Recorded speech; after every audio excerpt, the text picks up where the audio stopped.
Ever since I was a little boy, I wanted to be a dealer.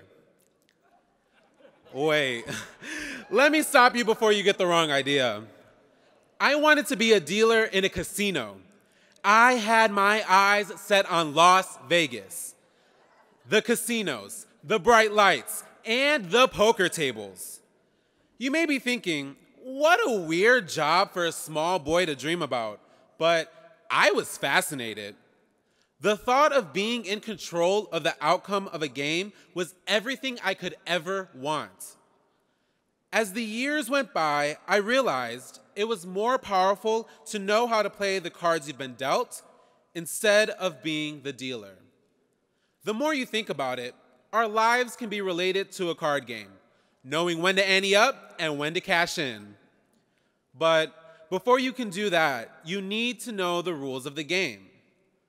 Now, please don't tell the admissions team, but believe it or not, Holy Trinity was not my first choice.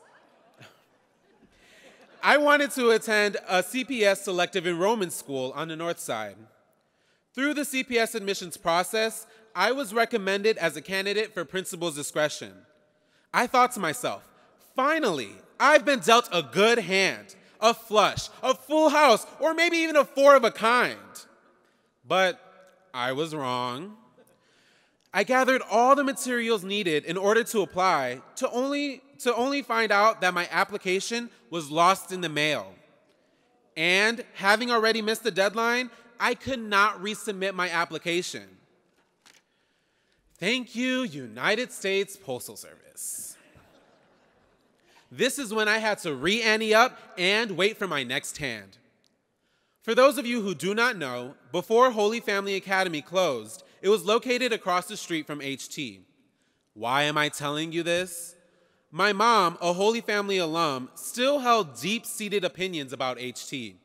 But always valuing a Catholic education, my mom was quick to change her mind and jump on the HT train. She actually preferred it over the selective enrollment school. Me, I needed some convincing. After learning that I was recommended for the B-STEM program and was awarded the Hazinski Scholarship, I began to think maybe it wouldn't be too bad. Freshman year started off normal enough, and I was excited to find out that HT had a good theater department. I was wary of auditioning for the fall play my freshman year because the lights were maybe a little too bright, but I did it anyways. A teacher of mine encouraged me to give it a try. I was cast as Oberon from A Midsummer Night's Dream. I was the king of the fairies. Oberon is an overconfident, entitled, mischievous leader full of anger and rage. He was a character I had never played before, and I was nothing like him. Freshman year, I was Oberon's exact opposite. Believe it or not, the person you see here today was not the same person 3 years ago. But a great card player always knows when to bluff. I lacked confidence, and nothing in my life gave me a reason to feel entitled. I was going through what every freshman goes through with the transition of high school. Locker combinations, meeting deadlines, making new friends, the usual. But at the same time, I was dealing with things that are not normal for a freshman. I was staying with my friend while my mom was finding an affordable place to live. Now, Holy Trinity likes to advertise that we have students from over 50 zip codes. For me, it feels like I have lived in most of them. It was also around this time that I found out my mom was sick. Needless to say, I was going through a lot. Overconfidence wasn't my issue. Confidence was. You never know where you will find confidence and inspiration. Some find it at home, some draw from their favorite athlete, or even their favorite teacher. During this time of my life, I was becoming very inspired by the Queen of Drag. Some of you may know him as RuPaul. RuPaul lives by many things I find inspiring. He says, when you become the image of your own imagination, it's the most powerful thing you could ever do. I took this phrase and applied it to my life. This phrase opened my eyes to the opportunity that the role of Oberon could give me. The more I studied Oberon's character and tuned into RuPaul's philosophies, I started to see their similarities. Although one is a king and the other a queen, they were the foundation to my perfect hand. They show me how to have confidence and just enough pride. My freshman year could have been one where I lost myself. I could have been angry at the world and at everyone else and feel sorry for myself. Instead, I wanted something different. I jumped into my studies and extracurriculars. I found that I had a lot of strength and potential. There was no more bluffing. I knew I could do more and that I had the talent and the drive to create a better future for myself. Suddenly, that poor hand of cards I was dealt did not matter to me anymore. Remember when I said I was sold on HT because of the B-STEM program? It was something that I never knew I thought I'd be interested in, but it ignited something in me. Maybe I didn't know it at the time, but it was my passion for business. I carried this same drive and confidence into my other business classes, B-STEM 2 and Network for Teaching Entrepreneurship. Let's just call that nifty. At Holy Trinity, juniors have the opportunity to participate in this class that introduces students like me to the entrepreneurial mindset. Through the nifty curriculum, it is our job to build a business from the ground up and then pitch and present to judges from the nifty network. This was the ace up my sleeve. Market research, competitive analysis, financial studies, product development. Lender was born. My business Lender pairs volunteers with nonprofits based on interest, availability, and location. Little did I know that I was on the path to victory. It started by winning Holy Trinity's business competition in early spring. And then by May, I had placed among the top at the Chicago competition.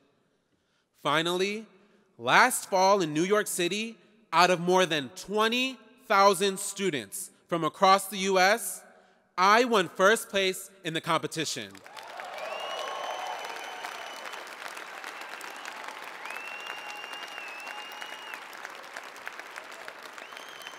That's right, I am a national winner.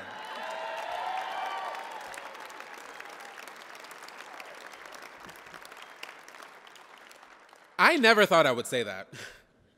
This newfound passion also gave me the courage to be a leader at my school and to continue to push myself to take rigorous classes. This is when I realized I no longer wanted to be the dealer. I wanted to play the game. I wanted to take the risks. I wanted to be in control and be able to decide when to go all in. Holy Trinity has helped me realize that I want to major in business administration and go to a 4-year university.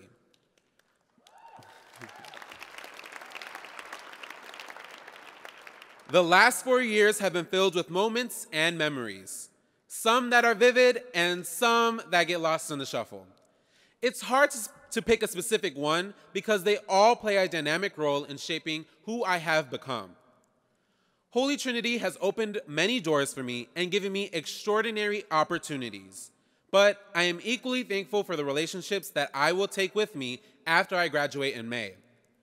HT challenges and nurtures me academically, spiritually, and personally as I prepare to lead a life of leadership and service. My experiences have pushed and inspired me to become a successful yet generous businessman. I have big plans for myself because I am making sure I become the image of my imagination. Give me 10 years to be on Forbes 30 under 30 list. I don't know about you all, but I can see Trinidad Towers in each major city, starting with Vegas, a casino included. I know that is bold, but that is why we are all here tonight. You are all bold leaders, bold supporters, and bold advocates for HT. It is because of you that students like me are able to dream big and achieve even greater. With the talented and ambitious students at HT and the help of your generous donations, we are making the leaders of tomorrow. Leaders who are proactive, ethical, and bold. Will you be bold? I know that we have used that word a lot, but if we are not bold, we risk losing these opportunities. But tonight, this is your opportunity to show Holy Trinity students, like me, how powerful it is to know how to play the cards we are dealt. Thank you.